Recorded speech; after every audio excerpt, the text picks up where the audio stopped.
Hey, what's up, guys? We're going to be talking about selfless marketing. You want to know the best way to get people to hear your music? Well, there's actually a few steps you need to take. I want to start with this very simple point. It's an entrepreneurial point. It applies to any business, and that's, are you solving a problem? There are people who listen to the same thing all day and they get tired of what they listen to, and it starts to sound really boring after a while. The solution to boring and same sounding music is switching up your sound design, switching up how you arrange the music. Think about it. Why is Skrillex and Flume so big? You might argue, okay, yeah, they just took something and they really popularized it, but is that really it? Or is it that they popularized something that hasn't been popular for a long time? It's these recycled trends that keep music going, and oftentimes the most successful people are the ones that are the first movers in a new genre. You could be solving boring, same sounding music for people. You could do something brand new with sound design, because no one can make what's in your head better than you. If Skrillex doesn't have a new album out, I'm sure we're all listening to Zomboy and Feed Me and all these other guys, right? While I'm not trying to discount their artistry, because I think they're all amazing artists as well, it's realistic that they are not as big in clout as Skrillex. They don't have as many fans as Skrillex, as you can see from their pages, from their follows, and whatnot. And so the second point I wanted to make, the melody tells a story you haven't heard before. For instance, like Animals by Martin Garrix, I think it's a great song, and I like the melody and how spooky it is. The last problem that you could be solving as an artist is the lyrics say something that the person listening can't, or they share some sort of useful life wisdom. And why is that? And what is it actually solving? The most apt analogy I ever had gotten was from a family friend, a colleague of my mom's, who said that it's like a greeting card. Maybe you're late for a birthday party, you're late for a wedding. That would be terrible if you were late for a wedding. Don't be late for a wedding. You go down to the store and you're trying to find a card that accurately expresses how you feel about the person. If you find that card, it will resonate with you, and that's often the one that you pick. If lyrics resonate with you and they solve something and they say something that you have always wanted to say, then that's automatically a song that's solving a problem. To make your music the most compelling and the most probable of becoming popular, it needs to be unique in its sound. 2, your melody tells some sort of story. It has a certain emotion to it that hooks people. And 3, lyrics. If you have lyrics, your song will be more likely to do well. I'm not saying you should just now let anyone who will write cheesy lyrics because they want to be a singer-songwriter to write on your song.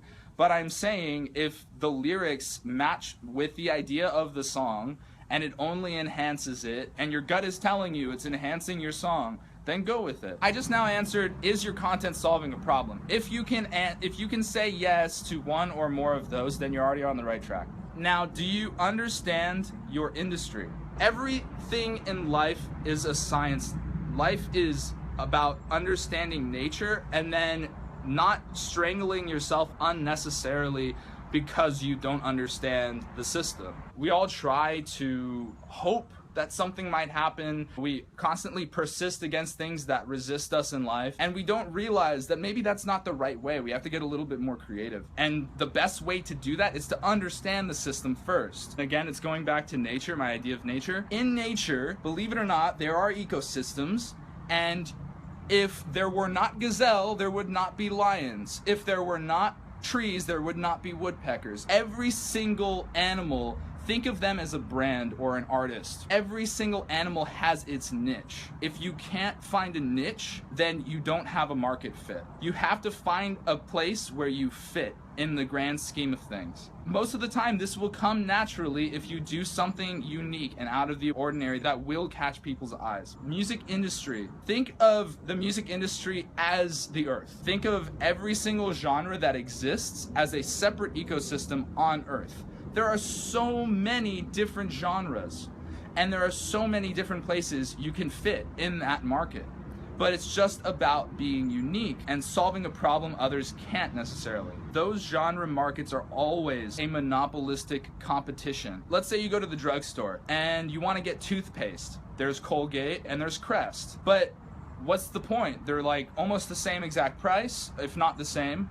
And they do the same thing, and the only difference is how the label looks. Why would I pick one over the other? Why does it even matter which one I buy? And you're right. It's because it's a monopolistic competition. It's very hard to differentiate music, just like it's very hard to differentiate toothpaste. It's supposed to serve one simple function. Once again, it's a monopolistic competition, meaning that there's often one brand that dominates that industry. And it's actually so welcoming of people to come in. If your market does not already have competition, then your idea probably sucks. If it's a good idea, someone will have already done it. Maybe not in the same exact way as you will do it, but in some form or another. And maybe you're the person who will do it the right way and do it the better way. Now, I just needed to get all of that out of the way, because if you have none of that, then this is absolutely pointless. Let's talk about this underrated marketing strategy. It's the most underrated strategy because you don't hear about that. You don't hear about selfless marketing. You hear about public relations, but you never hear about marketing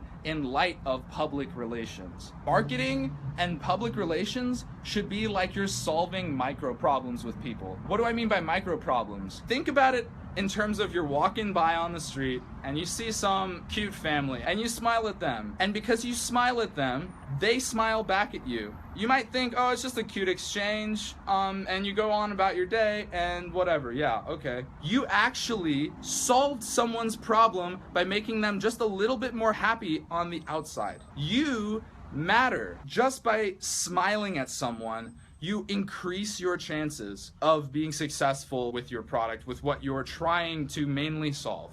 If you say, I'm gonna release an EP, I've done this before, my God, it's embarrassing. If you say you're going to release an EP in a month, you better deliver, or if not, you better apologize and give people reasons that they should believe you need more time.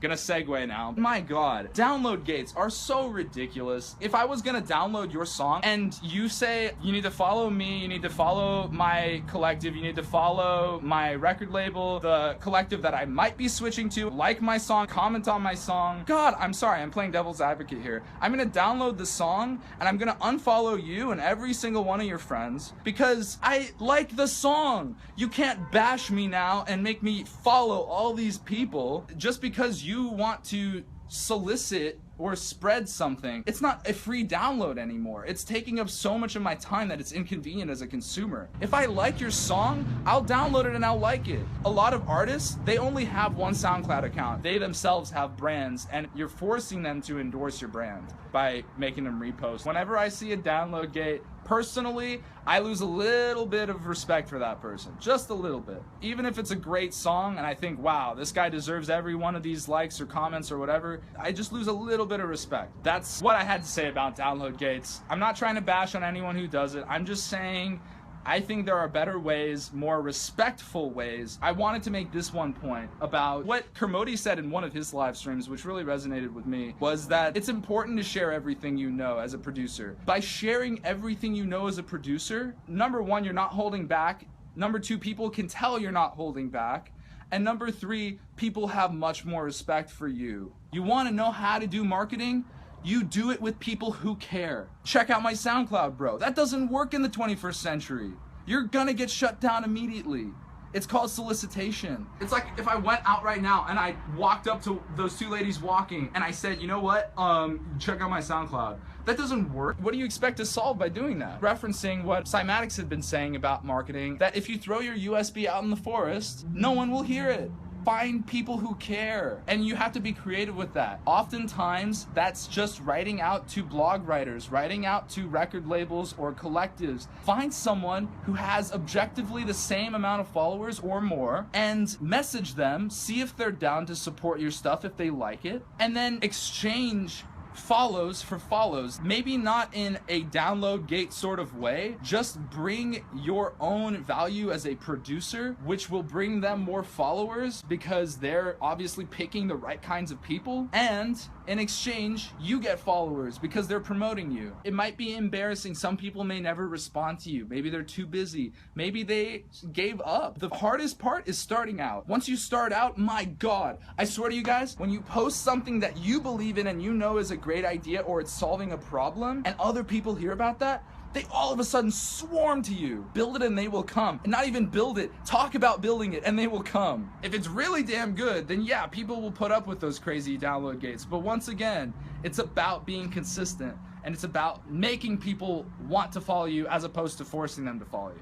If you need help with writing an email, if you need help knowing which emails to send to, people have already done this. Go to Antidote Audio. They have marketing packs. They give you lists of emails that you can blast out to if you have a certain release. How do you increase brand awareness through use of social media? The actual trick is you stick to only one or two maximum, and you make sure that one or two are the ones that you are best at. The best possible way might just be to add friends on Facebook, find people who have a passion for what you do, and just post on your wall. Don't solicit them specifically, just post on your wall. Bring them value so they'd even want to listen to your music. Sometimes people are stubborn. Sometimes the more generous people will be the ones who are your best allies, because they'll actually listen without you giving them value first, and they'll be your long-term friends. Facebook is very underrated, and I think it's a great resource for connecting. That second one might often be SoundCloud. People will repost if they like your music and if they want to share it. Don't force them to share it. I hope this helped.